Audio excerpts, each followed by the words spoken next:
চলে আসলাম নতুন আবার একটি ভিডিও নিয়ে। তো আজ আপনাদের সাথে শেয়ার করতে চলেছি মাটনের লাল লাল ঝোল। তো তার জন্য যা যা উপকরণ লাগবে সবই নিয়ে নিয়েছি। আদা রসুনের পেস্ট, আর এখানে দেখুন চর্বিটা আমি কিন্তু আলাদা করে রেখেছি, মাংসের সাথে ম্যারিনেট করি না, কারণ ওটা লাস্টের দিক করে দেব। তো এখানে কড়াই তেল নিয়ে নিয়েছি, এটা সর্ষের তেলেই করবো পুরোটা আমি। তো সর্ষের তেলের মধ্যে এবার আলুগুলো দিয়ে দেবো এক এক করে। ফার্স্টে আলুগুলো ভেজে নেব। আর অনেকে আলু ভাজেও না, কিন্তু আমার একটু বেশ ভেজে খেতে ভালো লাগে। তো আমার মনে হয় যে আলুটা একটু ভেজে দিলে টেস্টটা একটু ভালো হয়। তো তারই জন্য আর কি আলুটা ভেজে নিচ্ছি। আর তেল কিন্তু অনেকটাই হয়ে গিয়েছে, তো আলুটা ভাজা হয়ে যাক, আমি তেলটা কমিয়ে নিব। তো দেখুন আলুটা কিন্তু আমার লাল লাল করে ভাজা হয়ে গেছে। এবার আমি আলুটা তুলে নেবো এক এক করে।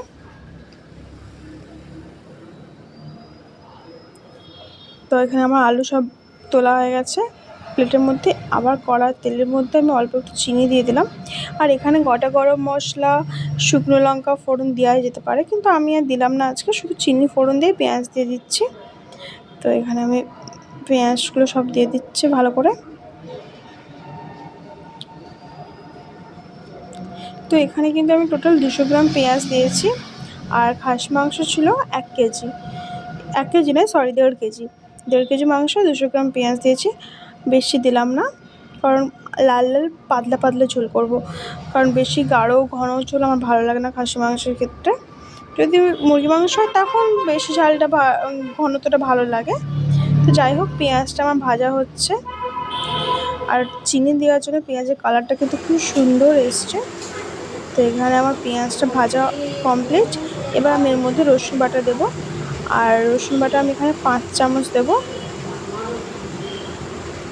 আর মাংসের মধ্যে আমি সবসময় রসুনের ভাগটা বেশি দিই, আদার ভাগটা একটু কম দিই, আদা বাটার।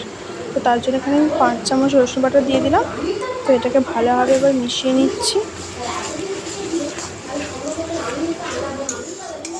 আর এটা আমি কিন্তু জামাই ষষ্ঠীর দিনেই করেছিলাম। তো আপনাদের কার বাড়িতে কী কী রান্না হচ্ছে আমাকে কিন্তু অবশ্যই কমেন্ট করে জানাবেন। তো এখানে আমি পেঁয়াজটা ভাজা হতে হতে এপাশে আমি হলুদ গুঁড়ো আর লঙ্কা গুঁড়োর পেস্ট একটা বানিয়ে নেব। এখানে আমি 3 চামচ হলুদ গুঁড়ো দিয়েছি।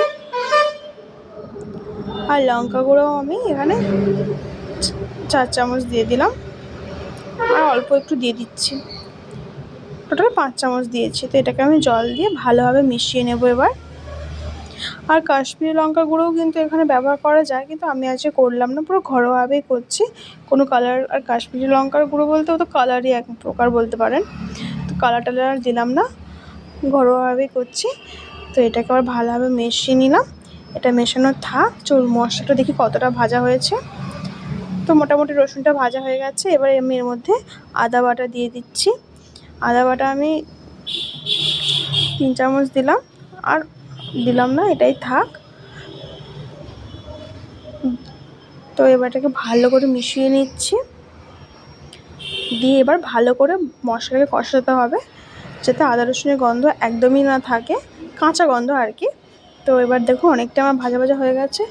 এবার আমি এর মধ্যে লঙ্কার গুঁড়োর পেস্টটা দিয়ে দিলাম। দেওয়ার পর ভালোভাবে এটাকে মিশিয়ে নেব আবারও। তো এবার আমি এর মধ্যে কুচিয়ে রাখা টমেটোগুলো দিয়ে দেবো সব। আর আমি এখানে টোটাল 2টো টমেটো নিয়েছি। যেহেতু মাংসে টক দই মাখানো রয়েছে তাই বেশি দিলাম না। হ্যাঁ, আমি কিন্তু মাংসে একটু টমেটোর পরিমাণটা বেশি ব্যবহার করি, একটা দিলেও হতো, কিন্তু যেহেতু টক দই দেওয়া আছে তো আমি 2টোই দিলাম। তো এবার এটা ভালো করে কষানো হোক। দেখুন তেল কিন্তু ছাড়তে লেগে গিয়েছে, অনেকটা তেল ছেড়ে দিয়েছে। তো তবু এটাকে আমি আরেকটু কষবো ভালো করে। দেখুন এবার কিন্তু ভালোই তেল ছেড়ে গিয়েছে। তো এবার আমি এর মধ্যে মাংসগুলো দিয়ে দেব।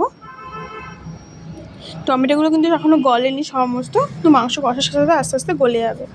তো এবারে মাংসগুলো আমি সমস্তটা দিয়ে দিলাম এর মধ্যে। তো এখানে সব মাংস দেওয়া কমপ্লিট। এবার ভালোভাবে এটাকে মশলার সাথে মিশিয়ে নেব।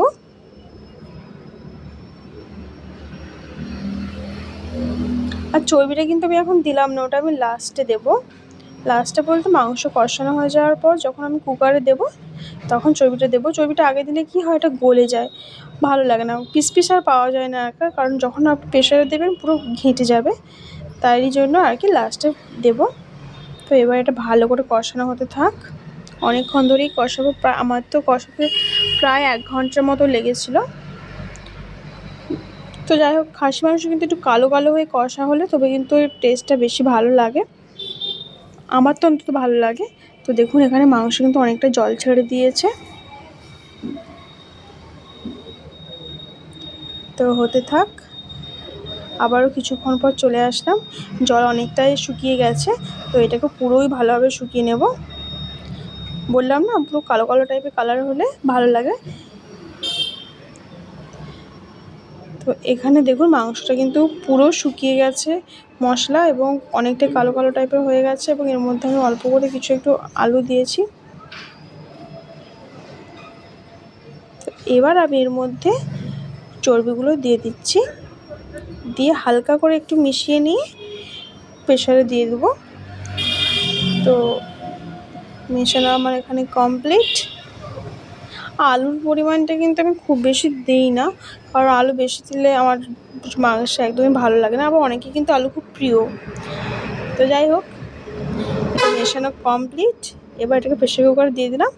আর আমাকে এখানে হেল্প করছে আমার মাসি। মাসি বললো যে ক্যামেরাতে আমাকে দেখাস না, আমার একটু লজ্জা, অনেকেই আনকমফোর্টেবল ফিল করে, এমনকি আমিও আনকমফোর্টেবল ফিল করি, নিজেকে দেখাই না। তো যাই হোক, এখানে মাসি জলটা দিয়ে দিল, কড়াতে যে মশলাটা লেগেছিলো ওটা ধুয়ে জলটা দিয়ে দিল।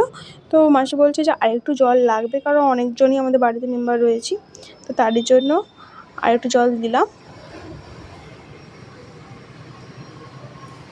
আবারও একটু বললো দিতে, কারণ দুজনে মিলে ডিসাইড করতে পারছি না ঠিক কতটা জল দিলে ভালো হয়, তো এটাই দিলাম, আর জল দেবো না। এবার উপর থেকে একটু ধনেপাতা দিয়ে দিলাম। ধনেপাতা দেওয়া এখানে কমপ্লিট। এবার এটাকে বসিয়ে দিলাম প্রেশার কুকারে। আর হ্যাঁ, এখানে একটু কষা মাংস তুলেছি খাওয়ার জন্য সবাই মিলে। তো দেখুন ওখানে আমাকে তোমার মাংস পুরো কমপ্লিট, কত সুন্দর দেখতে লাগছে দেখুন, লাল লাল মাটনের ঝোল, আমার তো দেখেই লোভ লাগছে, এমনকি ভয়েস যখন দিচ্ছি তখনও জিভ থেকে জল চলে এসছে। তো এখানে আমার ভাত, লেবু, পেঁয়াজ আর মাটনের ঝোল, কারণ যা গরম এর মধ্যে বেশি কিছু আর করি না, তো এইটাই সিম্পল খাবার।